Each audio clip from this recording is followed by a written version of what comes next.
Someone tell me if we're live on daily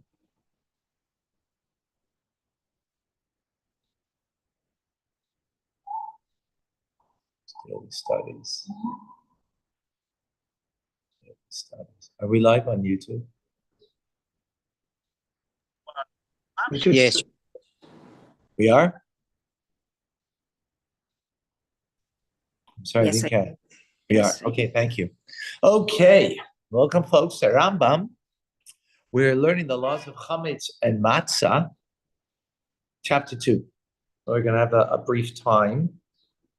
It is a positive commandment from the Torah to destroy chametz. Chametz is leavened bread, right, or a leavened product, something that, like bread, like cookies, right, and the like, are made from, well, we'll see more. Before the time it becomes forbidden to be eaten. As it states in the verse, on the first day destroy leaven from your homes. On the basis of the oral tradition, is arriving on the first day refers to the day of the 14th.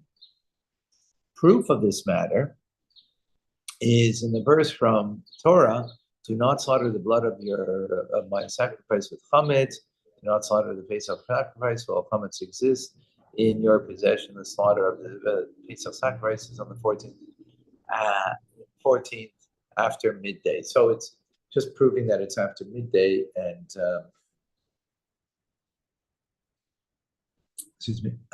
after midday as opposed to on the 14th rather than on the holiday itself. So you might think, you can't have it on the holiday, but no, you have to get rid of it before the holiday so that on the holiday you won't have it. And the proof is because when it comes to Passover, it's sacrifice likewise. Okay? Halacha number 2. What is the destruction of the Torah refers to? To nullify chametz within your heart and to consider it as dust and to resolve in your heart that he possesses no chametz at all the chametz in possession being as dust and as a thing that has no value whatsoever. According to the sage's decree, the mitzvah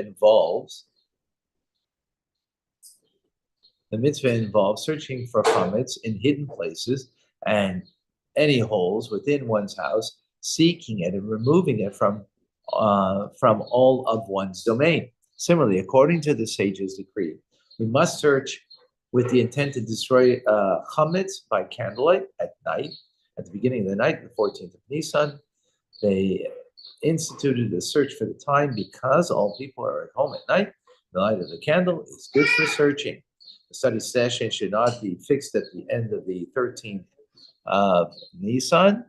Similarly, a wise man should not begin to study at that time, as to become involved, and thus be prevented from searching the comments at the beginning of that time. So the 13th, going into the night of the 14th, right, of Nisan, you have to do the search for the chametz and make sure you don't get involved in your Torah study.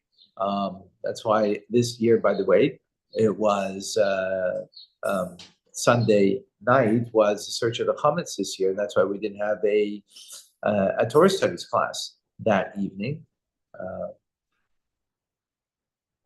Time for that, needed the time to prepare, but have to make sure you don't get involved in your Torah study. It will take you away from the search of the chametz. Number 4, that's how important that search of the chametz is so important that you because you want to make sure that you don't have any chametz, any leavened product once the holiday comes. Number 4, we do not search the chametz by the light of the moon, by the light of the sun, or the light of a torch, only the light of a candle. To what does this apply? To holes in hidden places. However, on the porch, which has much sunlight, searching it by the light of the sun is sufficient. My granddaughter wants to come learn Rambam. Charlie, you want to come learn Rambam? She's listening. Middle of the courtyard does not need to be searched because the birds are found there and they eat all the chametz that falls there. So you have a courtyard and you have food in your courtyard. He's not speaking in your house, of course, right? You don't have to, in the middle of the courtyard, you don't have to worry that food will be, right? But if you have places on the side that you may have kind of put aside, you got to search for your chametz there.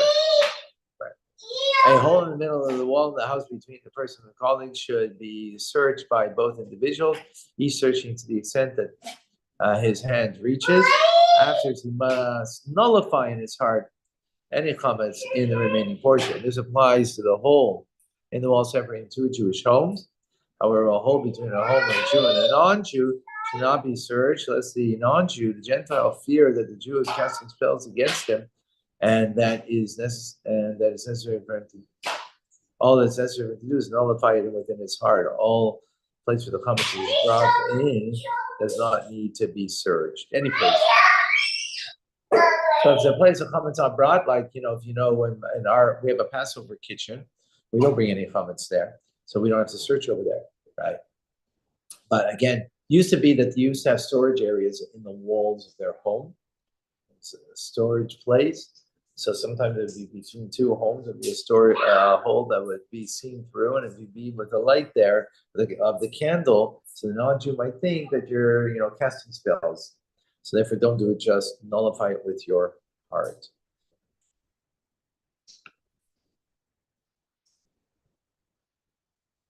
Okay, folks, I'm gonna have to end here because I just did it because I didn't want to miss that we should do something in Rambam. All right. Thank you, Rabbi. God bless you. So God willing, 6:30. All things being equal. Okay. Thank you. Bye-bye.